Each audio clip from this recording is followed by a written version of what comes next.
Lance Stroll was back in the Aston Martin after returning from a wrist injury. Lance Stroll has cast doubt over his participation in the Bahrain Grand Prix after issuing a concerning update during the second practice session on Friday.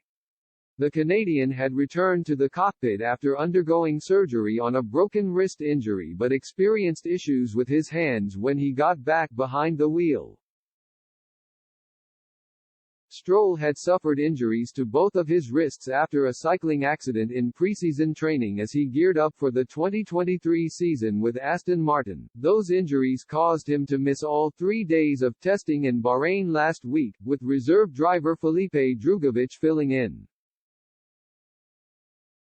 The 24-year-old was past fit to race at the Sakir International Circuit this weekend after undergoing medical checks, but it seems the physical burden may have proved too much to bear for Stroll so soon after his surgery. When asked by his race engineer Ben Michel to change his racing line into the first turn, Stroll's response that he couldn't turn the wheel properly would have provided some concern for the team and boss Mike Crack ahead of qualifying tomorrow and the race on Sunday. Lance, we need to compromise turn 1 to have a better line in turn 2, Michel said over the team radio. A frustrated Stroll replied, I can't man, I can't.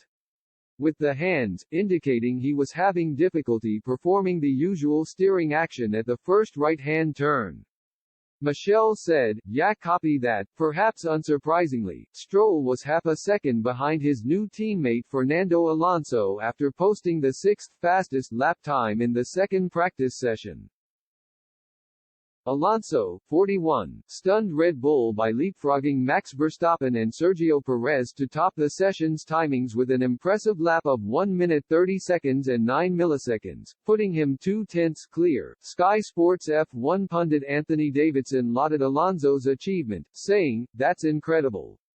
If you'd have told them, Aston Martin, this time last year that they'd be trading fastest laps with Red Bull, they'd have grabbed it with both hands." Charles Leclerc was 4th and Haas Nico Hülkenberg showed good pace to record the 5th best time ahead of Stroll. Mercedes' pace issues appear to be no closer to being solved as Lewis Hamilton was 8th fastest, while George Russell could only manage 13th in the W14.